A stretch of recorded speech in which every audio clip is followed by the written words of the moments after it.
నా అరచేతిలో నిన్ను చెక్కుకొని ఉన్నాను, నేను నిన్ను విడవను, నీ ఎడబాయను.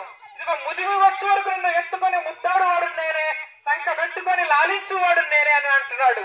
కనుక ఈ రోజు సాయంకాలం వేళ ఈ మాటలు వింటున్న మీరు ఎవరైనా కావచ్చు, ఇది మతము కాదు, కేవలం పరిశుద్ధమైన మార్గము, జీవానికి మార్గము, మరణము నుండి దాటి పరలోకానికి వెళ్ళే జీవానికి వెళ్ళే మార్గము తప్ప ఇక మతము కాదు, మరొకటి కాదు. యేసు ప్రభువుని నమ్ముకుంటే మన కులం మారదు, మతం మారదు, ఏమీ మారదు. మనం ప్రభువుకి దగ్గరగా అవుతాం, నిజమైన దేవునికి దగ్గర అవుతాం.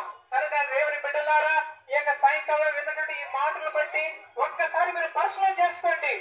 మనము నిజంగా దేవుని వైపు తిరిగి ఉన్నామా, లోక సంబంధమైన వాటి మీద మనం ఆలోచిస్తూ ఉన్నామా, లోకంలో ఏది దేవుడు అనుకుంటున్నామో వాటి మీద మనం ఆధారపడుతూ ఉన్నామా, నిజమైన దేవుని విసర్జించి ఇక లోకాన్ని పూజిస్తున్నామా అనేది మనం పరిశీలన చేస్తున్నట్లయితే, అమ్మలారా, అక్కలారా, మీ తమ్ముడుగా, మీ అన్నగా మిమ్మల్ని ప్రేమించి ఈ ప్రాంతానికి వచ్చి ప్రభు యొక్క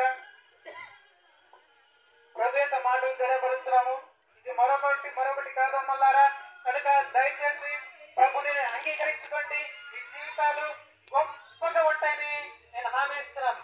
ఖచ్చితంగా మీరు మరణిస్తే పరలోకానికి మాత్రం ఖచ్చితంగా చేరుతారు. కనుక ఇదే అనుకూలమైన సమయము, ఇదే రక్షణ దినము.